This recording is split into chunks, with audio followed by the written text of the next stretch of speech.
L'or est un métal précieux et inoxydable. C'est aussi le plus malléable des métaux connus. Ses propriétés physiques exceptionnelles lui confèrent sa valeur. Chaque année, plus de 2000 tonnes d'or sont produites dans le monde. L'Afrique du Sud, les États-Unis, l'Australie, la Chine, la Russie produisent de l'or. La France aussi. Mais quelle est aujourd'hui la réalité de l'extraction d'or? Grande mine ou artisanat, Patrick Chin, affineur et membre du comité de direction de l'Alliance pour la mine responsable, nous présente le secteur.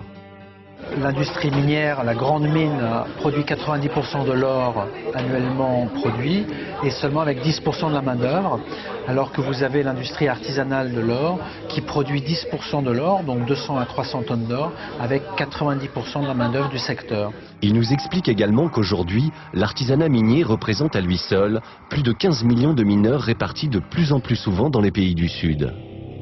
Le principal facteur est la hausse fulgurante du cours de l'or. Depuis 2000, il a été multiplié par 4. Pour prendre conscience de cette ruée vers l'or, prenons le chemin d'un département français, la Guyane. Paul Lecomte, directeur du bureau de recherche géologique et minière de Guyane, nous explique la manière dont est réparti l'or en Guyane. Est-ce que vous pourriez nous décrire un petit peu la géologie de la Guyane en quelques mots? Nous sommes devant la carte géologique de la Guyane et c'est dans ces deux séries de roches qu'on trouve l'or. D'accord, d'accord. Et uniquement là. Alors ce qu'on appelle or primaire dans le jargon des géologues, c'est l'or qui est au départ et dans la roche. Ce gisement monte jusqu'en surface, il se fait détruire d'abord, altérer et ensuite éroder. Et donc l'or va migrer le long de la pente. Or secondaire, c'est l'or qui se reconcentre dans la rivière. On parle aussi d'or alluvionnaire, dans les alluvions. L'exploitation de l'or, appelée communément orpaillage, n'est pas une activité durable, car elle consiste en l'extraction d'une ressource qui ne se renouvelle pas. En Guyane, les mines primaires sont exploitées à ciel ouvert et engendrent ainsi de profondes saillies dans la forêt. Mais ce sont les mines secondaires, encore dites alluvionnaires, qui se sont majoritairement développées. Malgré les exigences toujours croissantes de la réglementation minière, l'exploitation aurifère légale engendre forcément des impacts environnementaux importants. La déforestation nécessaire pour dégager le terrain et le détournement forcé des rivières pour libérer les zones de concentration d'or provoque localement la destruction de la biodiversité. Sans replantation active, la forêt ne retrouvera jamais ses droits. Néanmoins, lorsque la réglementation en vigueur est appliquée, les techniques utilisées permettent de limiter la pollution des cours d'eau. Mais autour de cette même ressource, un véritable fléau frappe depuis plus de 10 ans la Guyane. L'orpaillage illégal. C'est la première menace qui pèse sur les écosystèmes et les populations locales. Selon les sources, entre 5000 et 30 000 chercheurs d'or illégaux, le plus souvent venus du Brésil, ont investi la forêt guyanaise.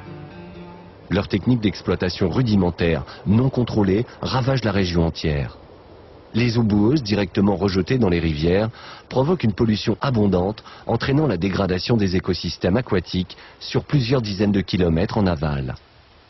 L'utilisation quotidienne du mercure pour faciliter la récupération des paillettes d'or entraîne également des pollutions importantes. Le mercure est un polluant hautement toxique, interdit en Guyane depuis 2006. Une fois rejeté dans l'eau, il contamine tout l'écosystème des rivières et toute la chaîne alimentaire, jusqu'à l'homme. Au-delà de certaines doses, il agit de manière irréversible sur le système nerveux central, provoquant retard de croissance et de développement psychomoteur.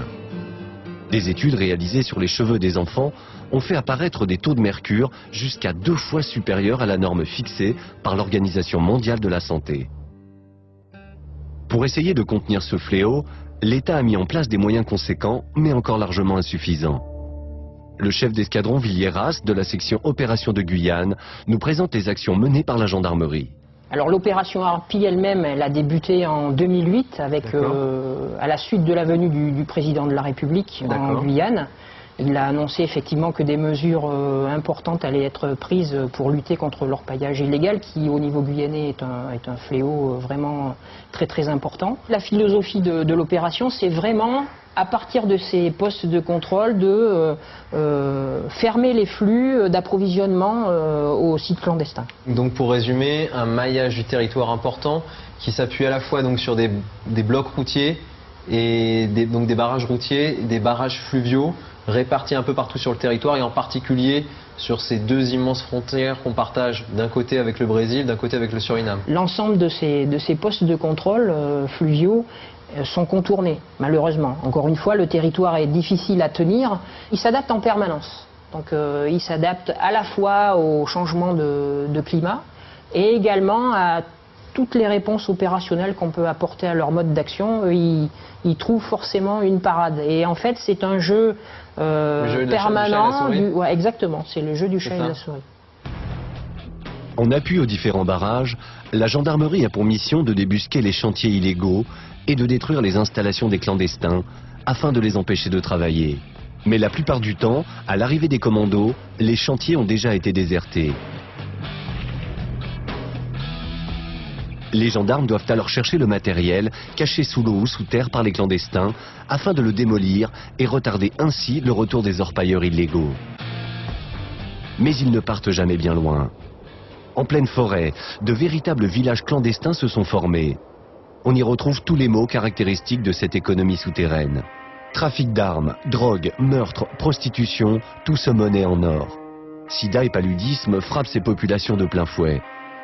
Si ces hommes et ces femmes s'aventurent dans cet enfer, c'est d'abord par nécessité. Attirés par le mirage de l'Eldorado guyanais, ils pensent fuir la pauvreté de leur pays. Pris dans un cycle d'endettement perpétuel, ils repartiront aussi pauvres qu'ils sont venus.